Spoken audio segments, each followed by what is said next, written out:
Hello everyone, welcome to lecture. We're going to talk in this part about our nutrient needs for weight loss. First, we're going to talk about our biological nutrient needs. And here we're just going to throw out a couple different postulations about our biological issues or why we have onset of obesity and overweight in the human condition. In a normal healthy adult, the hunger satiation cycle works like this. Leptin from the fat cells signals the brain and the hypothalamus, hey, whoa, storage areas are full. We have taken in a good amount of energy. We're go ahead and full now, and you can stop eating. And that will trigger the second order neurons in the brain to signal decreases in appetite signals. And also it will trigger an increase in your metabolic rate through your brown adipose tissue.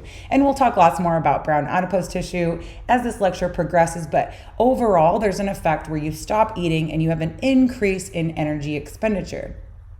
At the same time, the stomach signals are decreased. So those ones that trigger us to eat and trigger our appetite, the orexigenic pathways are suppressed. So this is in a healthy individual where the neurohormonal signals between hunger and fullness or satiation are signaled. Now, in the overweight or obese individual, there's oftentimes a dysfunction in this neurohormonal communication and signaling. So there's a number of theories. There could be gene problems where either leptin, which is kind of like a pseudo hormone, maybe leptin isn't properly made. Maybe there aren't enough receptors in the hypothalamus region where we receive leptin. There's all sorts of theories. One is called the OB gene deficiency. And this again goes back to leptin and us not making an appropriate amount of it and not expressing the gene for it. So leptin is this neurocommunication signal that doesn't work properly in overweight and obese people. It doesn't trigger the first order neurons, therefore it doesn't trigger the second order neurons to stop eating or start feeling those feelings of fullness and satiation. And then instead of the ghrelin and the stomach hormones, the counter-regulatory hormones that cause us to eat, instead of those being, suppressed during that time, they're actually activated and triggered. So there's all sorts of neurological problems that are happening, which we can biologically explain overweight and obesity. And if you guys have ever heard of that medicine Contrave, I think there's, commercials on TV, and I think they're craving French fries and desserts. And it's a real thing where our brain, we get these rewards. It's a rewarding thing to eat. It's kind of a dopagenic response. It's literally like drugs. And the treatment that they're giving people, it's like something they would give someone in rehab to treat drug addiction. It starts reducing the cravings and starts, reducing the amount of reward that's given when food is consumed. And so we can stop having as pleasurable effects. So there are medicines that help. And in that Contrave works in this yellow pathway. It decreases that orexigenic, stops that increase in appetite from happening. But that doesn't really address the leptin sensitivity issue and the dysfunctional adipose leptin production. We actually think that we just produce too much leptin in fat tissue, and then it makes the brain insensitive to it, much like we've talked about with insulin. So looking at nutrient intake guidelines, there are DRIs for overweight and obese individuals. We've so far in our experiences together, we looked at the nutrients, and for that it was the nutrient intake guidelines for healthy weight adults, healthy adult men and women. Well, the DRI actually has a section for overweight and obese who are average BMI 30, again, ages 20 to 49, so totally average adult age. And you can see that their weights are a little bit higher, obviously, their heights being the same, and it equates to about 50 pounds more than the healthy weight people that we've talked about when we talked about the nutrient intake guidelines for chapter 2 through 7. There are also professional guidelines, like for instance, the National Heart, Blood, and Lung Institute. I know that sounds kind of random. You're like, what does that have to do with overweight and obesity? It's an institution that just spends a lot and funds a lot and publishes a lot of research for weight loss. They're interested in fixing all of these problems, these chronic conditions with our heart, lung, and blood because we're overweight and obese. And hopefully, if you've listened to the disease lecture, you'll understand how being overweight can impact our heart, our lungs, and our blood. So there are also diet programming specialists, and we're familiar with these. We've all heard of Jenny Craig and Weight Watchers. These are essentially collections of dietitians, physicians, and even in some cases, just really, really well-read chefs who have developed diet programs that restrict certain calories or energy so that we can produce a weight loss effect. All of it boils down, though, you guys, to two main concepts, which is why I'm going to keep it simple in this lecture. We could talk about 1 million fad diets, but there's no need to, because every diet you see in the whole world will boil down to two concepts. It's either lower in calories, which typically means that it's low fat, because fat is higher in calories, it's more energy dense. So of course a low calorie diet is lower in fat. The other theory is that calories are totally normal, but you take away all the nutrients and you don't feed carbohydrates at all. You only feed other nutrients so that you're forced to use fat burning pathways to create energy to live. So there's two theories. You either decrease your energy expenditure, or you keep energy expenditure up high, but you reduce carbohydrates so that you kick into your fat burning. Now we'll talk about guidelines for both of these types of diets. First, the nutrient classes and groups that matter in this lecture are the energy yielding nutrients, so carbs, fat, and protein. And like I just mentioned, fats and lipids are 9 calories per gram, and carbohydrates and proteins are less, at only 4 calories per gram. Short-term plans for weight loss, the most popular one are very low calorie diets, as simple as that. Now, when we say short-term, we mean that only 4 weeks or less, because it is too energy restricted for longer, and it is definitely only through physicians who recommend it, and it typically includes some kind of supplementation. And if you've ever heard of MediFast and all those extreme programs where they have some kind of capsule, it's typically, we'll talk about later, stimulants and what goes in dietary supplements, but stimulants with vitamins and minerals that might be missing if you're really limiting calories like in this low calorie diet plan.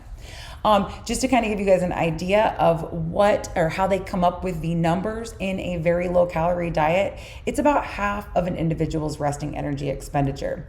So if you look here, these are just average energy expenditures for overweight and obese individuals.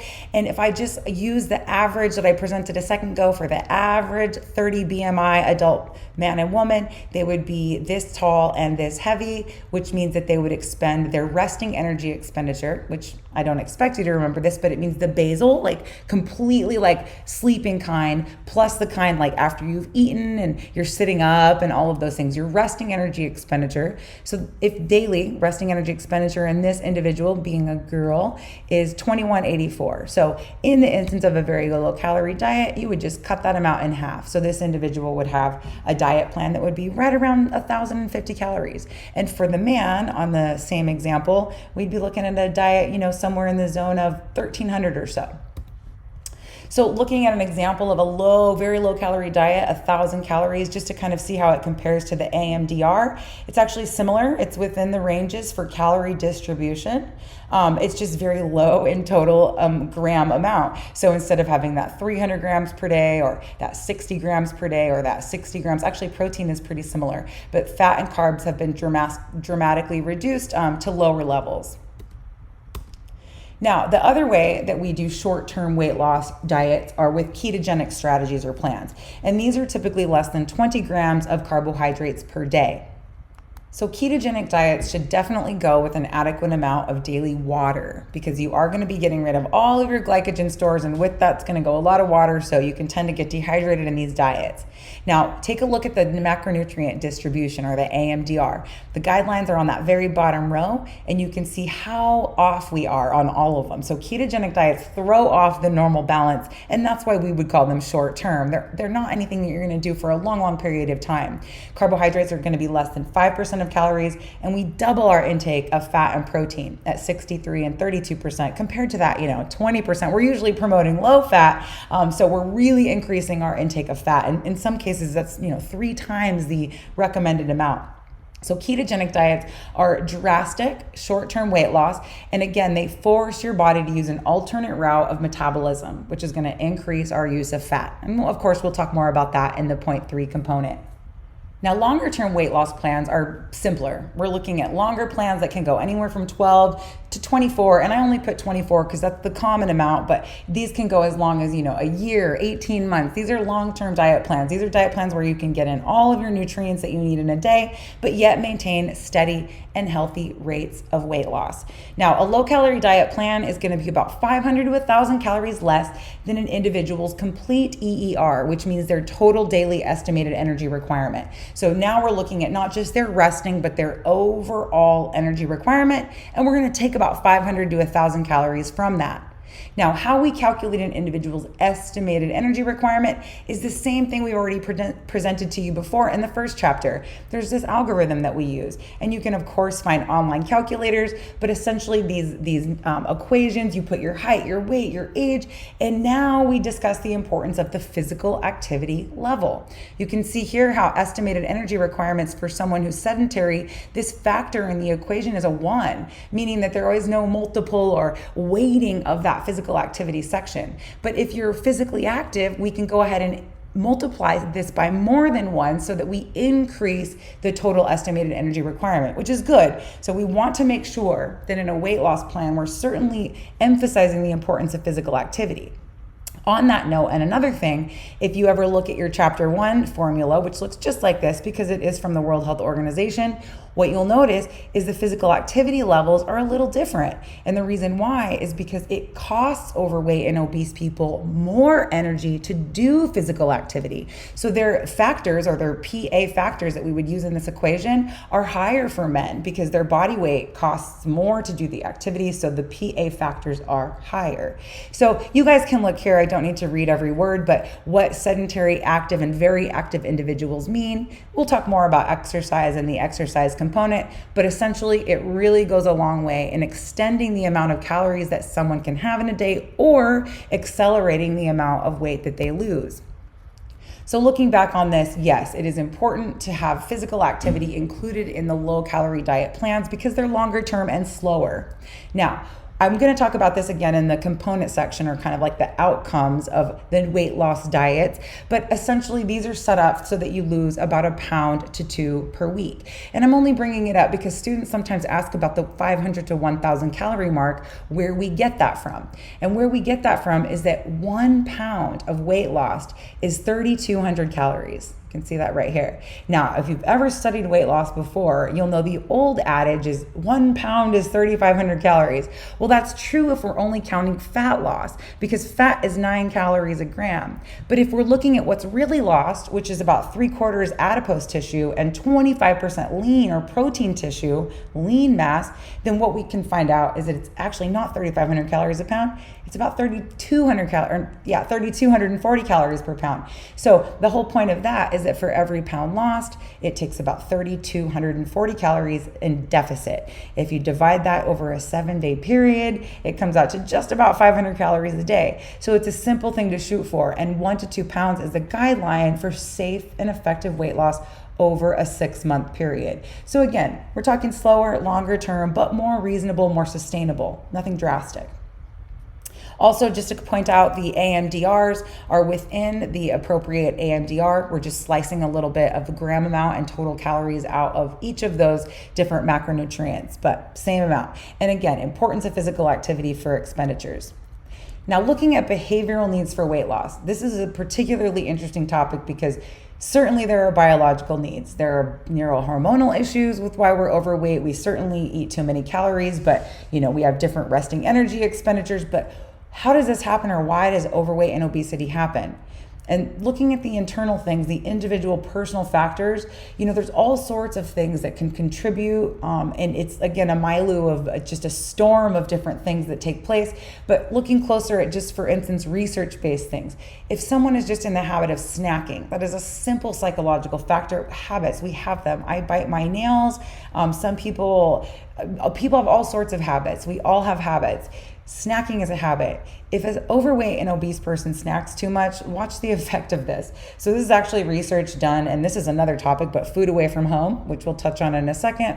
Overweight and obese people have a larger impact, or a bigger spread of the effect that eating away from home has, as opposed to normal weight and healthy weight individuals. So for instance, every snack occasion, an overweight and obese person will consume about 100 to 125 calories more in excess than a person who's of healthy body weight, meaning that there's something imbalanced about the signaling, the cues, or it's a habit. And if it's just a habit, that's the portion they're used to eating. And it has an effect on every meal, but the biggest gap is in snacks. And if they did this every day, once a day, because they live next to a convenience store and they buy some chips every single day, that's 1 pound a month. If you just remembered what we said about 3,200 calories per pound. So snacking is a big problem. And then you guys, like I mentioned, there's lots of psychological things. And I am not a food psychologist, and this isn't a psych class, but I mean, just my own familial history. My mom eats, she's overweight, and she's been fighting her weight her whole life, and she looks fantastic, but she's always struggled with weight.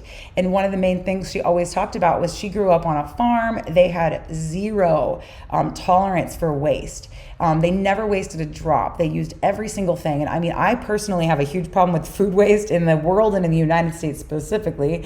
The United States isn't the worst in terms of commercial food waste, but individuals are ridiculous with their food waste in the United States. So, I personally can see how people might overconsume calories because they're just like, dude, I'm not going to waste this food that I purchased with my money. And I can get down with that because my mom was like, if we didn't clean our plates, we got in trouble. That is a deep-seated psychological factor that would affect your calorie control later in life. Other external controls that are outside of the individual are things like food out of the home. So there are 3 purposes of food out of the home, and they're convenience, quickness, and value. So people want it to be big, quick, obviously delicious. Okay, I should have put in number 1, delicious. That would have been a smarter move because that also contributes to the calorie amount. But I'm going to really get at the value element here and how the external environment affects our calorie intake. So this is just looking at the percentage of the population in the past 30 or 40 years that's overweight. You can see like where it kind of, bubbles and it kind of increases in the 70s, early 80s, and it really picks up in the 90s. And then if you don't believe me about it has something to do with food away from home, oh, that didn't come out very well. It was supposed to be a little white thing to block that. But this is looking at the percentage of the population that's overweight. Okay, this is the percentage of the population that's overweight. This is the percentage of food away from home. Look at the curve. It's like it fits in a really, really nice way to show that, yes, that food away from home during that gap of time, it really did. I know the timeline's not exact, but you guys get it. It mirrors the trend that the food away from home and the calories in those meals affected us. And you can see, remember, it has a bigger impact on people that are already overweight or, obese. Another interesting fact socioeconomically is that if food costs so much money, then why is it that people who are poor are more obese and overweight than people who aren't? That is an absolute paradox. In other countries and developing nations, people are not overweight when they're poor. You equate being of a healthy body weight or overweight as a wealth. And so in the United States, it's kind of interesting how we as poor people can be more overweight. And the reason why is because of this. It is simple as this picture. This is a business based off of value. So I can charge you $1.10 for a 12-ounce Coke, or I can charge you $1.30 for a 64-ounce Coke. And every person on the planet is going to pay 30 more cents for 8 times the amount of soda, but they didn't pay much more for it either. Their margins are still humongous. And so I put the chips because same concept, except this is called a family-sized bag of chips. Now I'm going to take you through the quick evolution of chip bags. Chip bags started out only family-sized bag of chips. Then they had a brilliant idea because people would overeat portions of chips to come out with individual size chip bags. And these are the ones we, pack in lunches and stuff. Makes sense. They're a perfect 1-ounce serving size. And then you've got this middle size that people live by. Nobody buys this size chip. It's not even for sale in retail, convenience outlets. Only this size is for sale. And so we immediately have an overconsumption in what we perceive as an individual bag of chips because it isn't this bag. It's not a share size. It's just for me. It's the weird size in the middle. Same thing with sodas, guys. No one's going to buy a smaller soda for 11 less cents. We're just not going to do it. And so we have become fat based off of businesses going, I can put 1 more ounce of burger in there and charge them more, and they're going to see it as like an amazing thing, and they're going to come all the time. And so that's the problem. And the accessibility issue. So these foods, these really high value added foods that businesses are getting rich off, are placed in, accessible low income liquor stores, convenience stores. They're accessible and they're cheap. And if you look at, I'm not going to make you, but if you look at the research on why it costs so much to eat in America and which foods are most expensive, you'll see that these foods are the cheapest. I mean, when it boils down to it, they're the cheapest and they're the most accessible and convenient, and that's why they're overconsumed. So anyway, I digress, but there is a big problem we have with socioeconomics. Nutrition policy has tried to fix a little bit of it by, regulating standard size serving sizes and making the font on the calories bigger. Boy, oh boy. But, I'll get to the good news in a second, which is that healthy people, remember we've talked about the promotions, they've really implemented all kinds of healthy strategies to get people less overweight, both kids and adults, and improve work, your employer caring about your weight status as a measure of your productivity. And not to get too into it, but these goals have been set. There's been initiatives put in place. And over the past 30 years, you can see again, it parallels that timeline. We had a huge spike in the 80s and 90s, but it's tapering back off. And we're really hopeful for stats from the 2020 healthy people outcomes. Remember, this is an every decade thing, to see, where we are. People are getting that we are consuming too many calories. So getting a little bit better at that. I'm excited to present. Nutrition marketing, big area for weight loss, but we're used to these nutrient claims that are FDA approved, like lighter, which means 1/3 less calories, low calories, 0 carbs, sugar-free, etc., which just means less than 1 gram per serving. What are not so regulated and defined are things like low glycemic claims. You also see things like carb balance. None of these are regulated by the FDA, and they're up to really the experts who are designing the marketing, people who are designing the packages to implement. 100-calorie portions are another way that we market to dieters. These are, you don't have to worry about it. We've counted it out for you. I personally think they're kind of smart. I work with my kids a ton on portions. I'm always like, how many is that? And they're like 6. I'm like, how many is that portion? And they're like, oh, the portion's 2 cookies. And I'm like, see? So it's an important thing to establish portions. And I think these are helping people understand that. There's also a ton of weight loss claims that are unsubstantiated. And of course, we have the FTC, and I would say the FTC is most active in terms of their cases against nutrition products. They're most active in the weight loss arena. Of course, everyone wants to make all kinds of exorbitant weight loss claims, so the FTC cracks down. 3 biggest areas that we see are like gastrointestinal ones, like it doesn't absorb, it binds. But we also see a lot about just fat burning. It increases your fat losses, fat oxidation. And then we also see another big category about like it reduces your appetite, your cravings. So lots going on, and none of these claims are necessarily substantiated. Now there is lots of weight loss and obesity research on the active ingredients that initiate these. And sure, in some cases it does increase oxidation, but there's always some skepticism with reviewing this research, and is that what's in this supplement, and was it in a human? We could go on for hours, but these are all really unsubstantiated claims that you should question when you're looking at a weight loss product. And these ones are cray-cray. The quick, the easy, the rapid, the melts, all of those kind of the effortless. We all know better than that.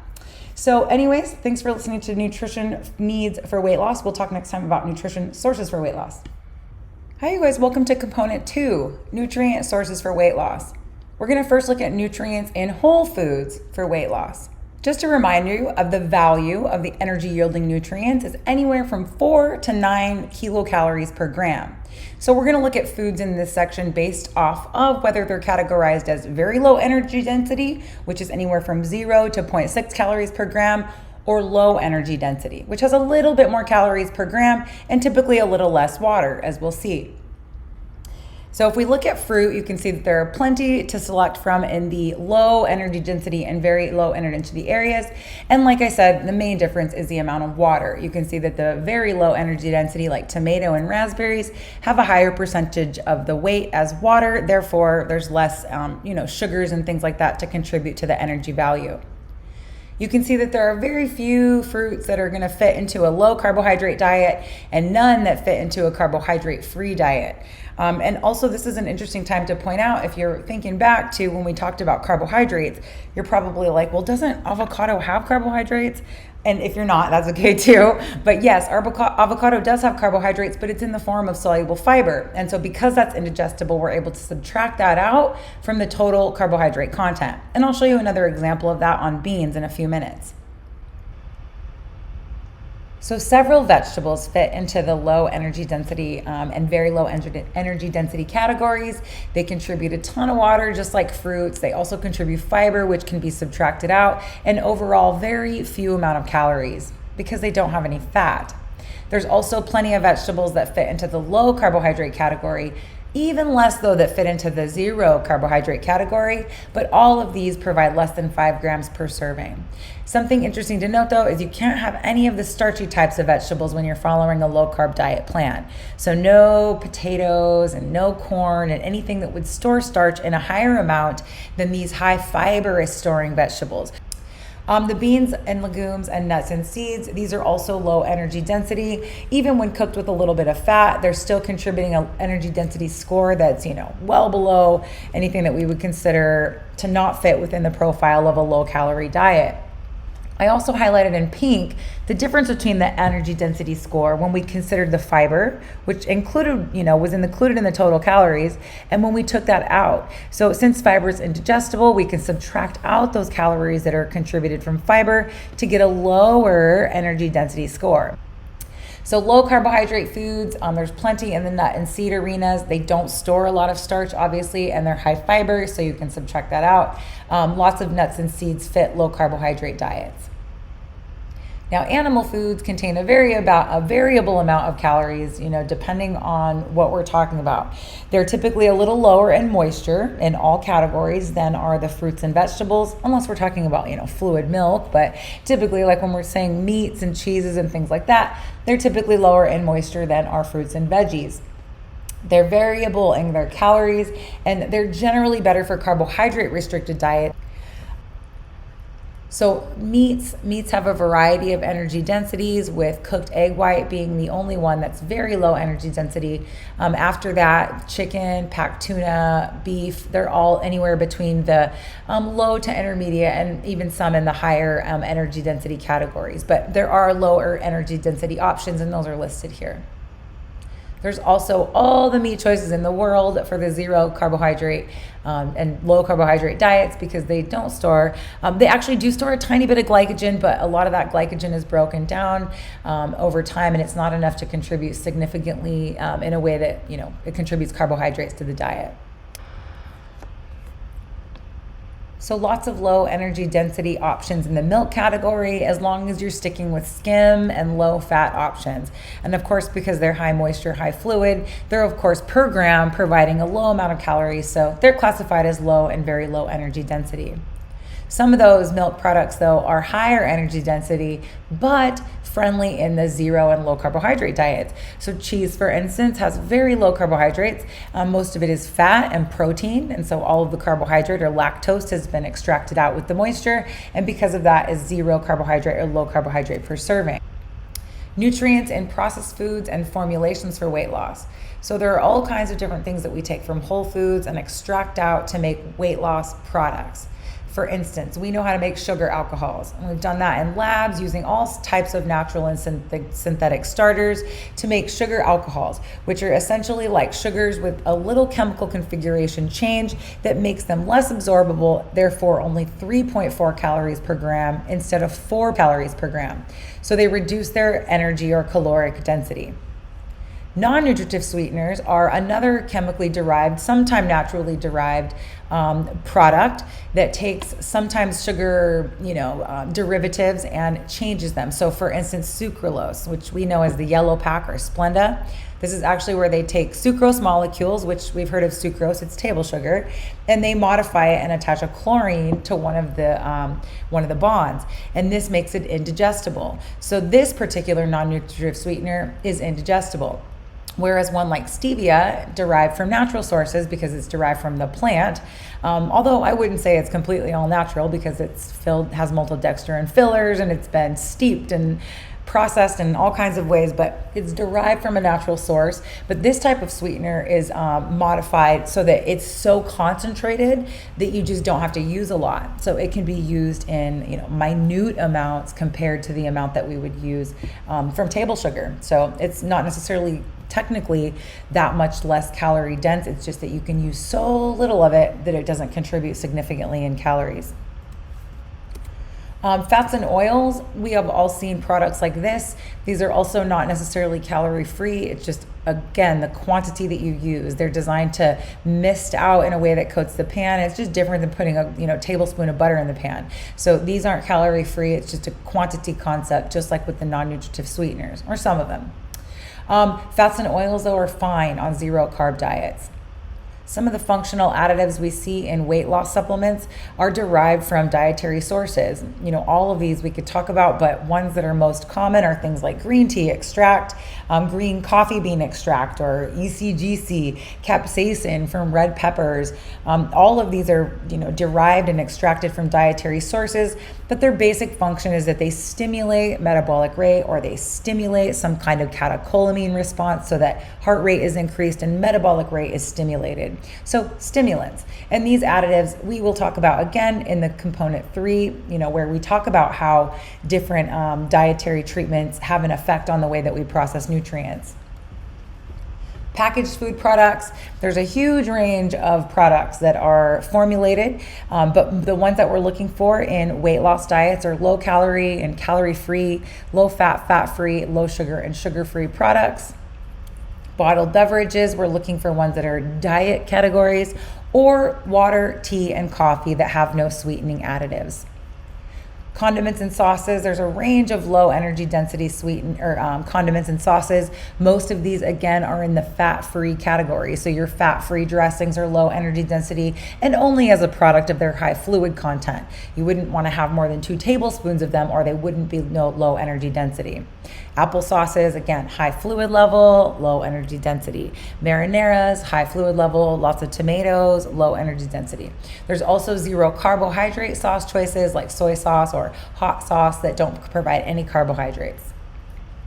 Looking at confections and desserts, there are plenty of things that you can find that are high moisture, like frozen yogurt that are low fat. And also you can find 0 carbohydrate diet choices like sugar-free jellos and sugar-free candies and any kind of sugar-free things that you would consider a treat or a sweet. So dietary supplements for weight loss come in a variety of delivery formats. On the market, if you're looking for weight loss supplements, you'll find them in drinks, powders and capsules that you can add to drinks, tablets, gummies and chews, or candy type things. And my favorite category are the concentrates, because the concentrates usually involve some kind of superfoods. They're super expensive. These are all over the place in what they claim to do. Maybe boost energy, maybe to reduce bloating. Some of these are even claiming to, reduce pain and inflammation. So weight loss supplements are all over the place with the things that you'll see on the package and labeling. But the end of the story at the end of the day is that concentrated things, dehydrated things, freeze-dried ingredients, powders, they're never going to be as biologically active or potent. So their antioxidant activity is not going to be as good. If they had any kind of fat burning or stimulating effect, it also will be affected by processing. So meals for weight loss will include any kind of multi-food or multi-ingredient item. But when we talk about this for weight loss, it's kind of important to mention behaviors and the element of mealtime behavior. And so these are just some of the most common and highly recommended things from experts in this field, which are, again, a combination of psychologists, physicians, dietitians, and it's a big, complex discipline. But the most common or foundation recommendations for good, healthy mealtime behaviors include routinized eating, exercise before eating, and I'll go ahead and skip to the bottom and show exercise after eating. These are dope. I did a study in grad school on running 1 mile before every meal, the 1 mile diet, and it suppresses appetite, because once those hormones and chemicals are stimulated, then it just doesn't really, the appetite ones aren't going, your metabolic rate's through the roof. So anyhow, it's an incredible strategy, but also using voluminous, low energy appetizers. So before you eat, having an appetizer or salad or apple or something really healthy, but high moisture, low energy density.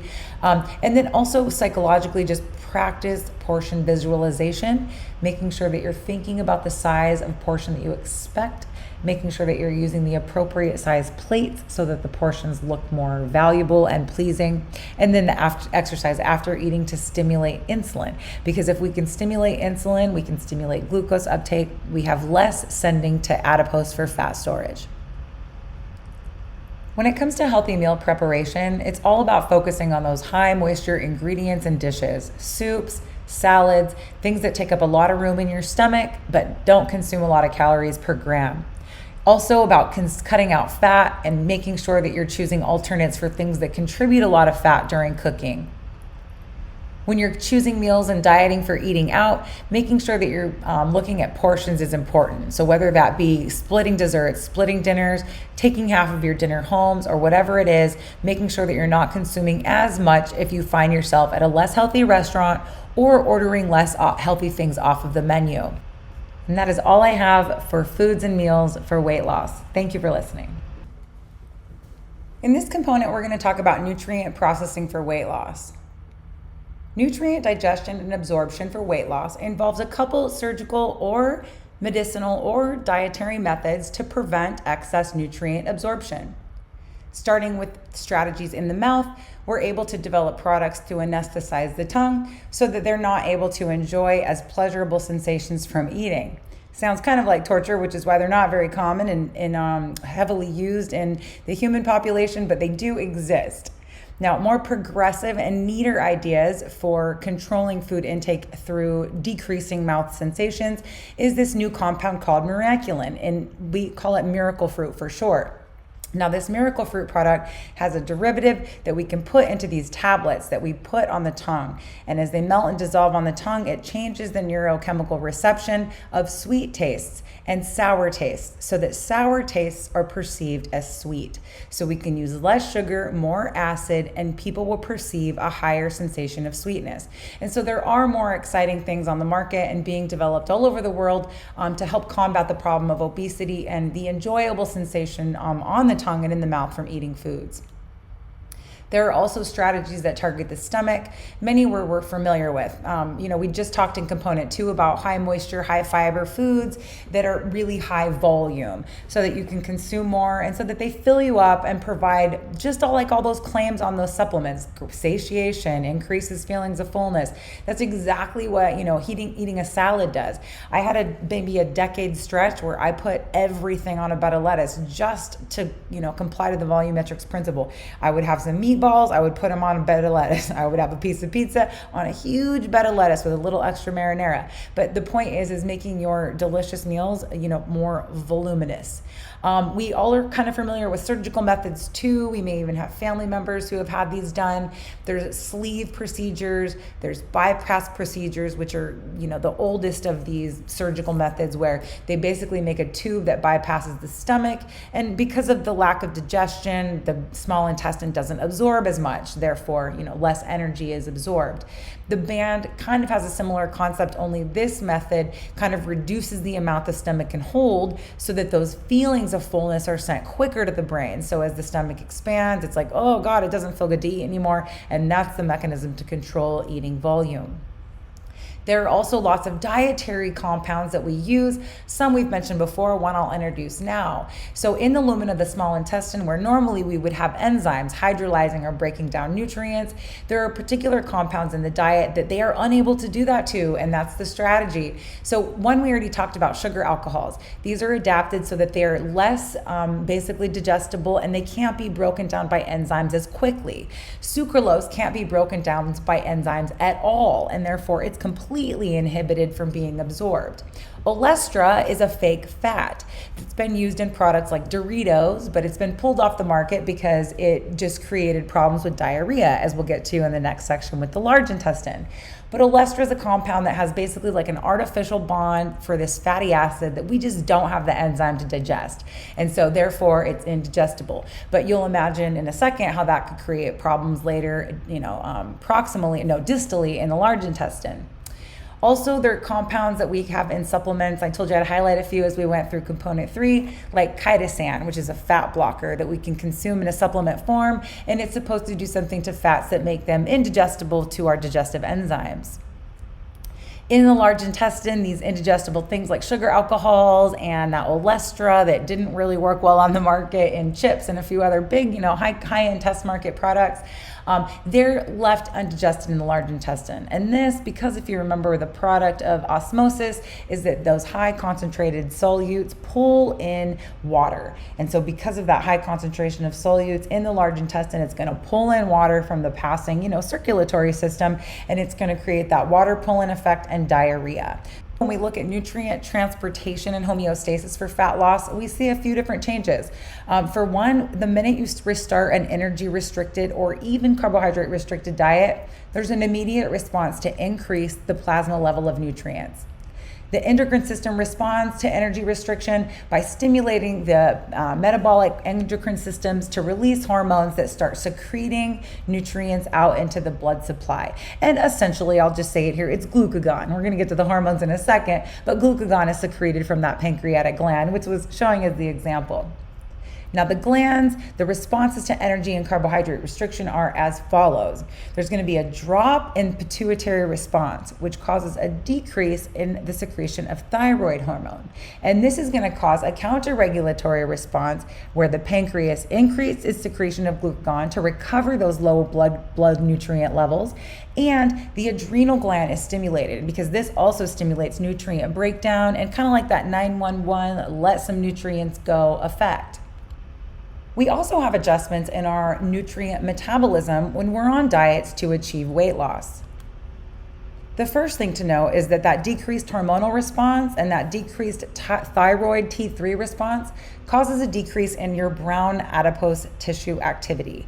And like we mentioned before in component 1, the brown adipose tissue regulates a person's metabolic rate.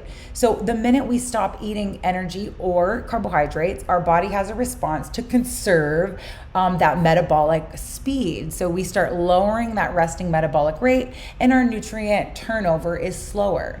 Now, there are nutrient supplements that are extracted from whole foods like peppers, for instance, capsaicin, which increases brown adipose tissue activity. So that's kind of the function of this nutrient in weight loss.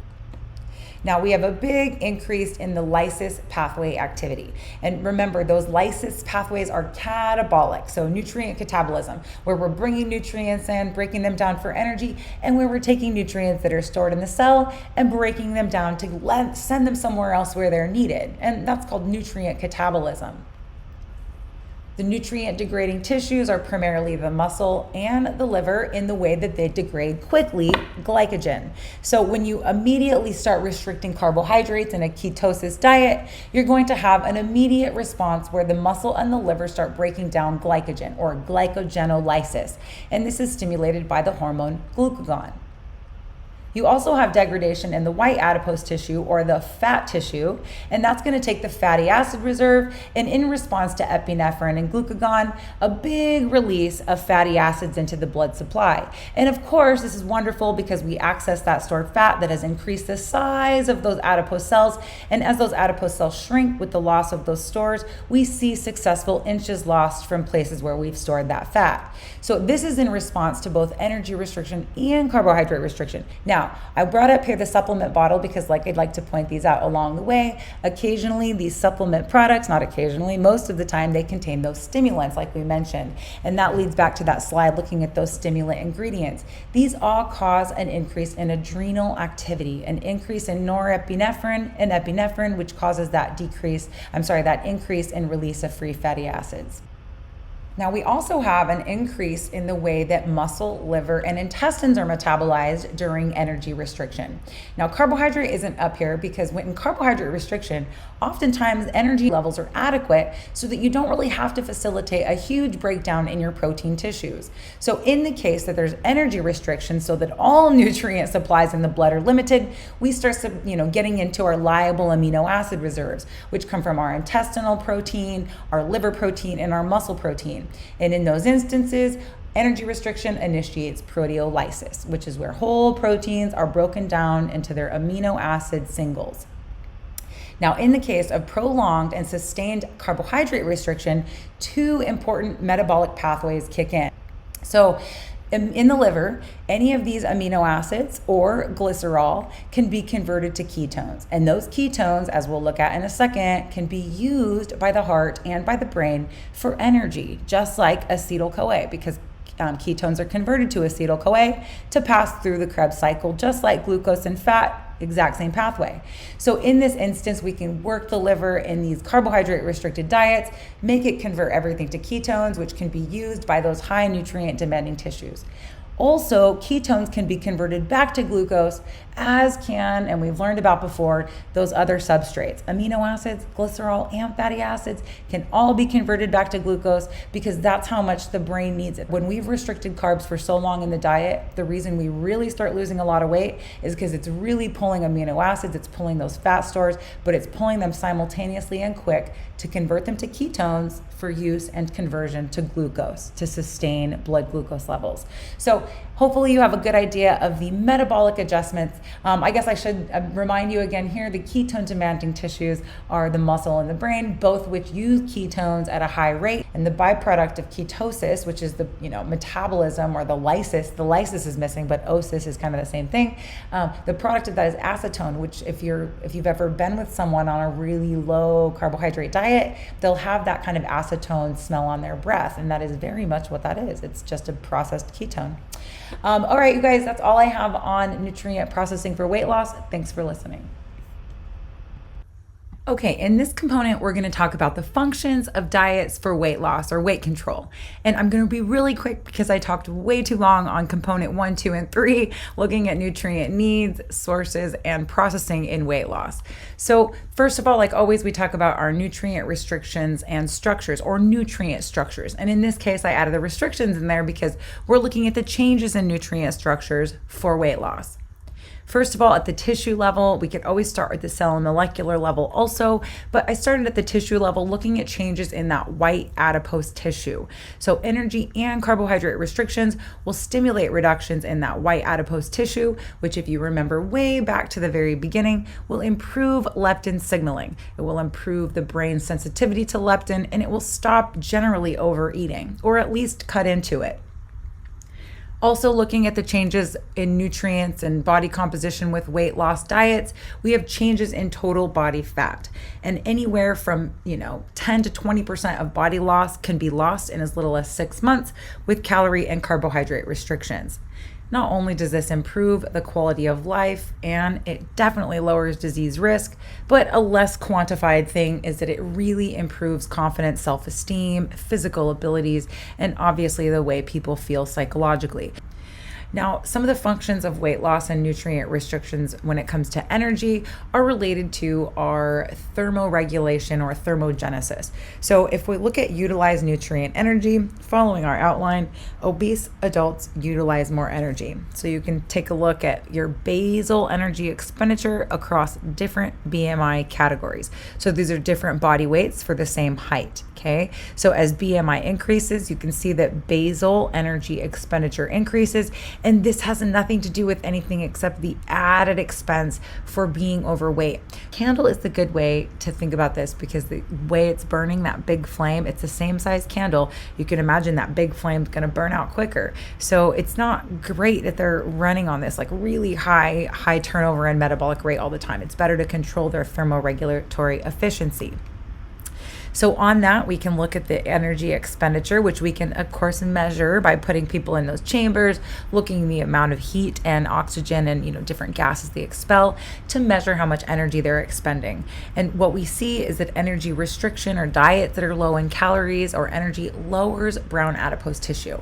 I mentioned this before when we talked about, metabolism and weight loss. It's slowed down when we take out calories. And of course, that's an adaptive thermogenesis response. Conserve that energy, lower metabolic rate, because for some reason food's not coming in the way it was.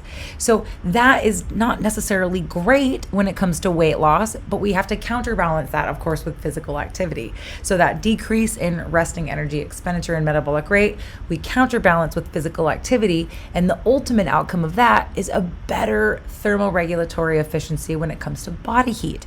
And you can see across different types of diets, both calorie controlled and very low calorie, you can see that any case, reductions in body temperature result. And this is if you've ever known a person that's overweight, and especially an older person going through any kind of hormonal change of life things, their definitely body temperature runs a little hot. They run hot all the time. And so one of the ways that reducing bat activity is helpful is that it stops that feeling of being so hot all the time. So as long as we're balancing that with adequate reductions in physical activity, then this whole reduction in brown adipose tissue activity is good. some of the different operational features of losing weight and some of the ways that we're benefited. And, these kind of probably could have gone in the loss of white adipose tissue area, but kind of separate and aside from its effects on leptin and it being just part of a lot of weight you're carrying around, there's also protective functions of restricting nutrients like calories and carbohydrates. For instance, the cell is neutralized. So if you look at this, you can see that probably hard to tell really close, but if you read the article, carbohydrate restricted diets are the most prominent in their effects, but both calorie low diets and low carbohydrate diets basically reduce oxidative stress in the cell, and especially reductions in the size of the cells of that white adipose tissue reduce that perpetual immune response. And I'm sure you remember from the nutrition for disease section, those inflammatory cytokines that are released when that adipose tissue is oversized or dysfunctional is greatly improved when it shrinks with weight loss. So it's protective in the way that it reduces disease risk overall. So that's all I have for looking at the functions of nutrient restrictions for weight loss. Thank you for listening. We're going to discuss in component 5, nutrition status for weight loss. And of course, when we're on any kind of restrictive diets, we might have nutrient imbalances. Now, when it comes to nutrient toxicities or excess nutrient intake, on ketogenic diets, occasionally we see excess protein intake and excess fat intake, which can create sometimes clinical, biochemical, and anthropometric effects. We can also see in restrictive type diets, both of the ketogenic and very low calorie diet kind. Sometimes we can have very low intake so that nutrient deficiencies and clinical symptoms of deficiencies manifest. When we have ketogenic diets, often we have low intake of carbohydrate so that there are slight metabolic acidosis conditions. And when we're on very restrictive carbohydrate diets, we often are lacking protein energy. Also, bicarbonate is one that we haven't really looked at yet, but with intake of fruits and vegetables, we get this base, which counterbalances those keto acids that we're producing on ketogenic diets. So if we're not consuming a lot of fruits and vegetables on low carb diets, we don't get enough bicarbonate, which creates, again, low grade metabolic acidosis. And we'll look again at this as we look at how we measure nutrient status for weight loss. So looking at the assessments, there are, of course, anthropometric measures. And low-calorie and ketogenic diets are going to lead to substantial anthropometric changes. So when we look at low-calorie diets, most of the long-term outcomes are a little slower and more steady. Whereas if we look at ketogenic weight loss, it's typically faster and yo-yoed. So you have initial high amounts of weight loss, and then it steadies, and then it maybe even tapers off, and then maybe picks up again during different stages. So in weight loss, ketogenic and very low calorie diets, we're looking at anywhere from, if you're looking at comparing someone who's obese or overweight and restoring them all the way to a healthy body weight, and really that's a keyword, restoration, because this is a therapeutic restorative type diet, both ketogenic and very low calorie interventions. So if we're taking someone at a healthy, unhealthy body weight, they might have anywhere from 50 to 70 excess body pounds. And so they lose anywhere between 50 and 70 pounds in these weight loss strategies. This can equate to anywhere from 5 to 10 inches around the waist. And of course, every area, mid-arm area, circumference, thigh circumference, hip circumference, everything kind of shrinks, but the waist circumference is the biggest indicator. We can also see a huge reduction in BMI points, and that's again as a function of reduced body weight. Of course, a person's height doesn't change with diet, so we can look at the example here. 5'7" average individual who has a 200-pound body mass is in this overweight, obese BMI category of, let's just say, around 30. And if they lose that 50 pounds, like we just mentioned, and they're at that healthy body weight of about 150, which is perfect for a 5'7" individual, then they'll have that BMI around 18, which equates to anywhere, depending on if they're a man or woman, I just put ranges, but a pretty good reduction in BMI points. We also see changes in body composition with weight loss diets, both ketogenic and calorie type. Anywhere from, if we look back when we talked about how fat mass is lost. So in every pound lost, it's about 75% fat mass and then about 25% lean mass. And that's just, of course, from catabolic tissue breakdown. So that 37 pounds, if we're talking again about that baseline 50-pound weight loss, 37 pounds of it would be fat mass and about 13 pounds would be lean mass. Now, it's an important time to point out that exercise, one of the reasons that it's so important in the outcomes section for weight loss, is because exercise will minimize that loss of the lean tissues. And so you'll have a higher percentage of body fat losses, which overall equates to a larger percent body fat reduction. And just to kind of put it into relative terms, if someone loses 10 to 15% of their body fat, that's about half of their total body fat mass. So, the average healthy person is only around 15% body fat. So we can also, if we look at a little bit more finite compartments, both the reduced, both visceral and subcutaneous fat areas are substantially reduced with both ketogenic and low-calorie diets. And we also see a great change in hydration status for momentarily. So in the initial phases of ketogenic and low-carb diets, we have a pretty good amount of water loss. And that's because glycogen, which our muscle and liver hold a pretty good amount of, they let go of 3 grams of water per gram of glycogen breakdown. So, of course, we have a hypohydration state in those first few days of weight loss. And this is, of course, the case even in severe energy restrictions also. This topic we haven't gotten too much into, but just like a moment ago with metabolic acidosis. So occasionally when we have too many ketones or low intake of bicarbonate acid or bicarbonate, we produce a state called metabolic acidosis in the blood. And over time, slight metabolic acidosis contributes to calcium loss and contributes to skeletal muscle or skeletal mass breakdown. So over time, we also have changes in bone density. Oh, there's what I was looking for.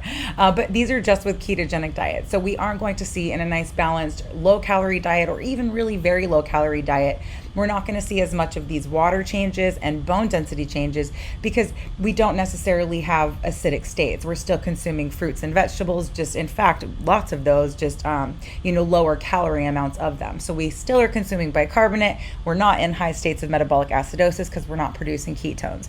So ketogenic diets elicit these changes in more finite body composition areas.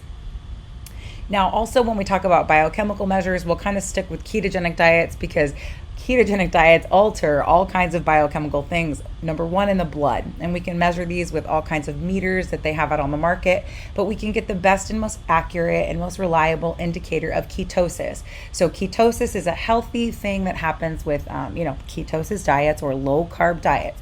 And again, that's where your body's taking an alternative path to create energy using alternate sources, fatty acids, amino acids, etc. So these ketone levels build up in instances typically with diabetes, not typically with dieting, but in certain cases when carbohydrate intake is super limited or someone's starving, those acids build up to toxic levels. And this, of course, creates acidosis of the blood.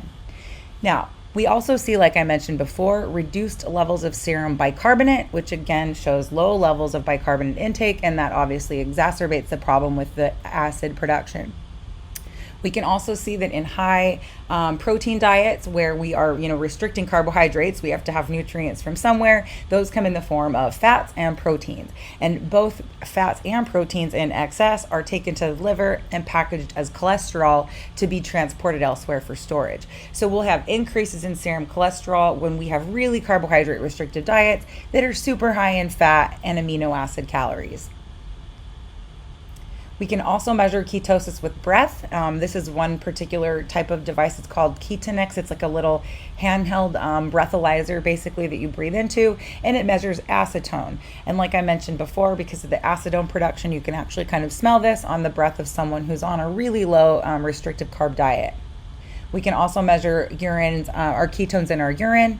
We can also measure metabolic metabolites of nitrogen so that we can see if there's an increase in tissue breakdown, which is very common on ketogenic diets. And like I mentioned, because of the metabolic acidosis, the calcium and skeletal breakdown increases, so blood calcium levels are higher. Clinical measures of ketogenic diets are some of the symptoms and outcomes, and in this case, perceptible feelings reported by people on these diets are things like low energy and cognitive changes at the very beginning before your full, ketosis phases begin. And then the persistent side effects, even once the really low energy phases wear off and cognitive abilities improve, the persistent side effects include dry mouth, thirst, and frequent urination. Functional declines, if we're talking about high fat, high carbohydrate intake, that's oftentimes, included on a really carbohydrate restrictive diet, you're going to see longer term side effects like perhaps atherosclerosis from the buildup of fat and cholesterol in the arteries, or even kidney stones. And this is, again, in the case of acidosis, creates a really high load on the kidney, and it has a tendency to create kidney dysfunction, and that leads to kidney stones. So that is all I have about how we measure what happens with weight loss. Thanks for listening.